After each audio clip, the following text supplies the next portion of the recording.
Mga kalingap, magandang araw po. Today ay papunta po tayo kay Ate Judy. At salamat po sa mga tumulong, nag-sponsor. Ganda pa rin po ng bahay nila. Buhay na buhay pa rin yung pintura. Ganda po yung pakagawa. Kain. Minsan, hindi pa po. Hindi ko po kasi alam po sino po sa dalawa yung nagsasabi ng totoo.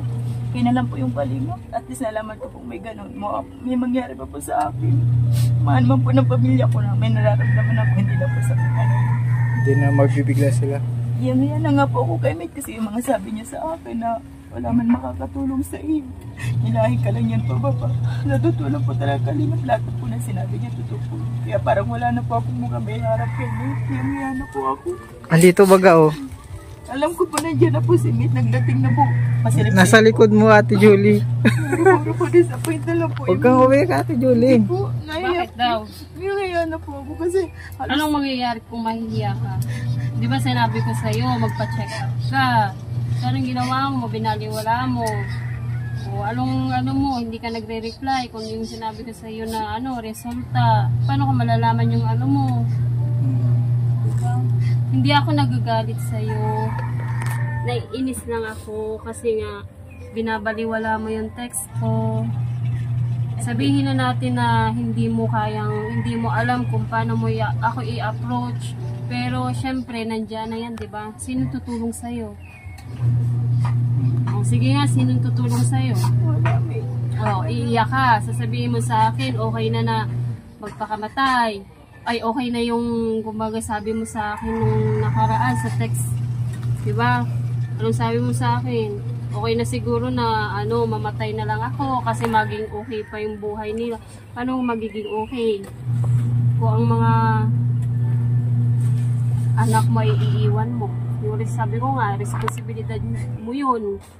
Kayo yung ng anak yan. Kayo yung nagluwal niyan. Ikaw nagluwal niyan. Tapos aanuhin mo. Iiwanan mo lang ng ganun. Dahil sa sakit mo. Hindi ako nagagalit, nasusura lang ako. Kasi hindi mo inaano yung kalusugan mo. Mas lalong magiging komplikado kapag mas lumala yung sakit mo. totoo lang Mate, wala naman talaga Mate na nag-aano sa akin. Yun nga ang sabi ko sa'yo. Kaya kahit na may nararamdaman ako, kahit na sama ng pakaramdam ko, pinipilit ko pa din kasi para sa isip ko, tinata ko na sa isip ko na wala akong karapatang magreklamo, wala akong karapatang magpahinga kasi wala naman nag-aano sa akin dito. Kilala lang naman akong kamag-anak, pagkaulangin lang nila. Kaya pinipilit ko na lang na kayanin lahat.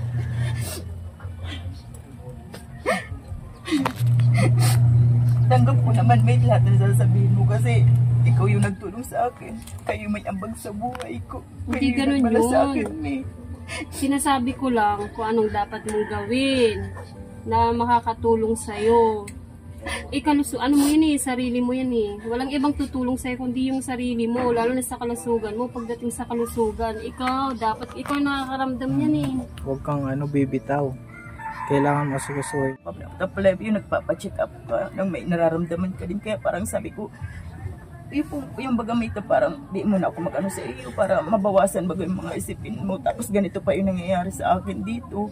Na para bang ikaw yung talagang kamag-anak ko na concern sa akin, na nag-aalala talaga sa akin dito. So anong balak mo sa buhay mo? Sa sa'yo? Hayaan ko na lang to Mate, kaya ko pa naman. So hanggang kailan mo kaya? Pag lumala na? Oo. Mas mahirap gamutin mo. Sige nga, sagutin mo ako. Kailangan kikilos. Basta kung Kung halimbawa sabihin na natin mawala ka, sino mag-aalaga sa mga anak mo? Mas lalong kawawa sila. Kaya nga nabubuhay ka, di ba? Kaya nga nagsasakripisyo ka, naghihirap ka, kinakaya mo para sa mga anak mo. Ngayon, kung mawala ka, paano na?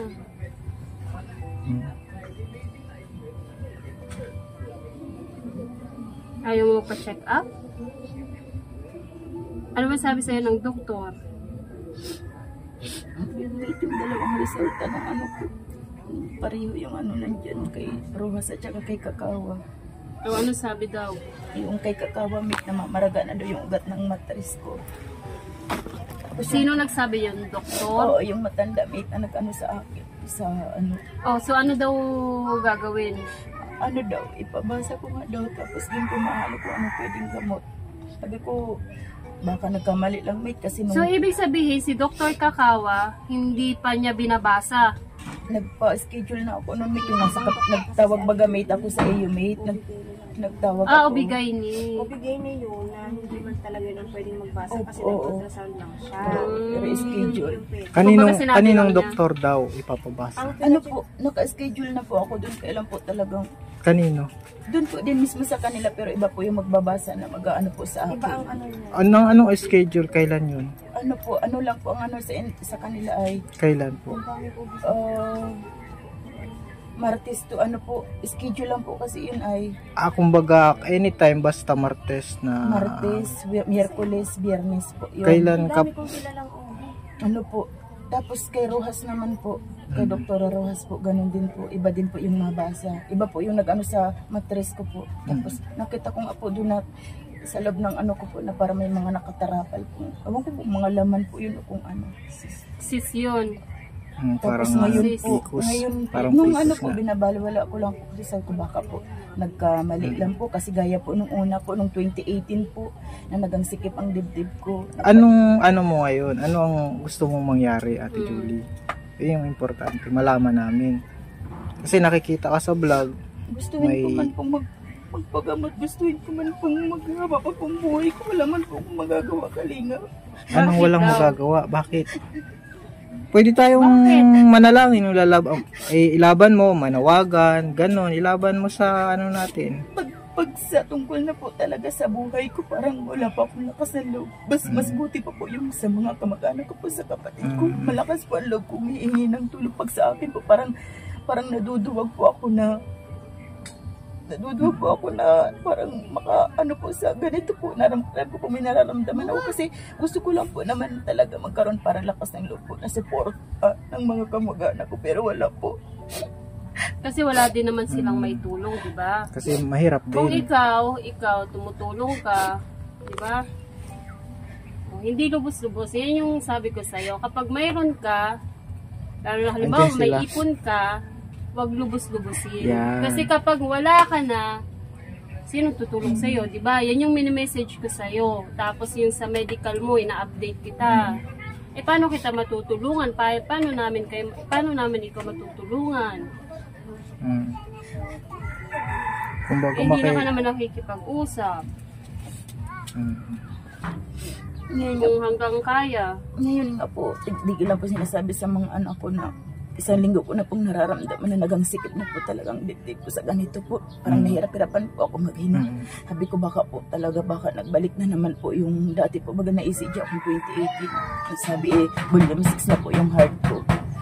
So dapat ano yung sabi nung doktor sa'yo? Plus, Ate Julie? Kailangan po ipabasa po yun. Ipabasa? Kasi para po makaano daw po. Yung una po, PECOS daw po yun. May PECOS daw po ako. Kaya po dinatigil yung padugo-dugo. Yung po kay Rojas. Oo. Pero po itong kay namamaga daw po yung mga ugat sa matris ko. Papabasa. Kailangan ipabasa, no? Oo. Kailangan ay. So, kailangan, dapat meron tayong plan. Ang gagawin, ipapabasa. Ate Julie, ang niya, pera. Diba? hindi ka makakilos. O, pwede kang manawagan na kasi may mga taong nakarelate. Si Tita Emmy. Mm. Hello po, Tita Emmy. Nakarelate sa sa naging buhay mo, may mga tutulong sa iyo. Ate Julie. Parang kailangan kasi yan, priority yan, yung kalusugan. At pakatatag ka, Ate Julie, ha? Yan, at nakausap po namin si Ate Julie offline kanina. Encourage namin na lumaban. Ate Julie?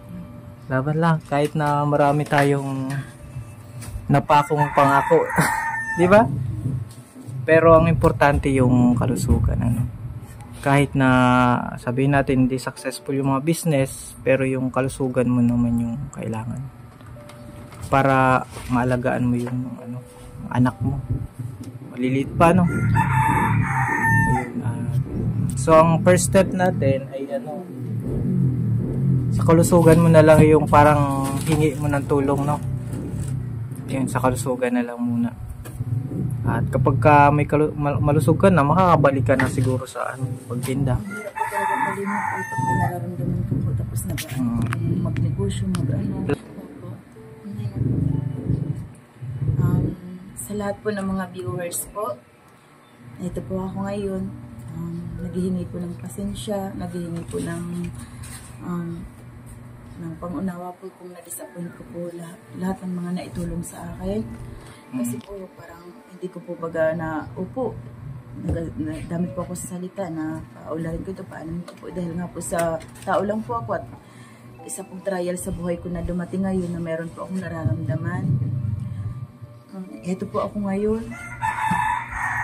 Kakapalan ko na po mukha ko kasi kailangan pa po talaga ako ng mga anak ko.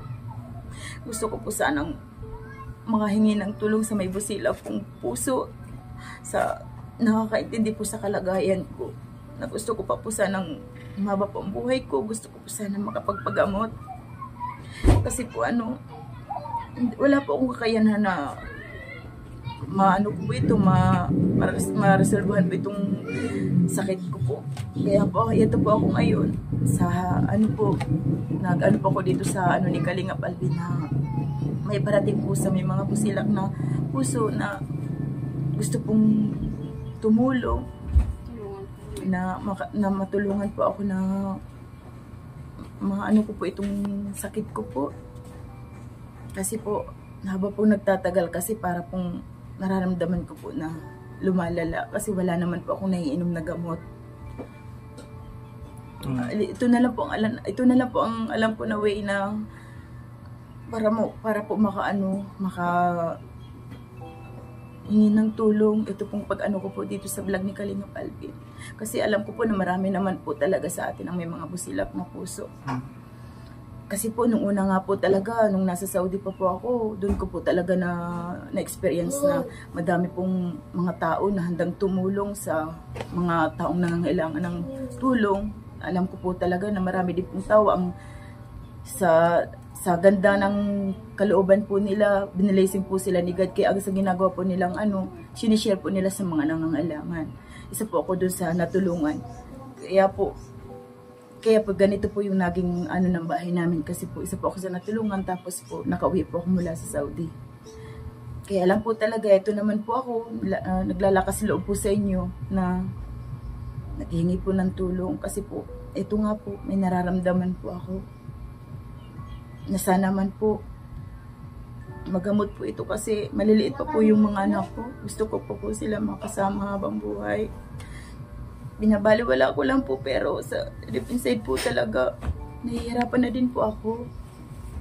Dahil nga po sa mahirap lang po ako, nasasabi ko na lang po sa isip ko na ipasa Diyos ko na lang po. Kaya lang po syempre pag wala naman po akong ginawang hakbang, talagang dun po talaga yung papupuntahan ko sa yun po.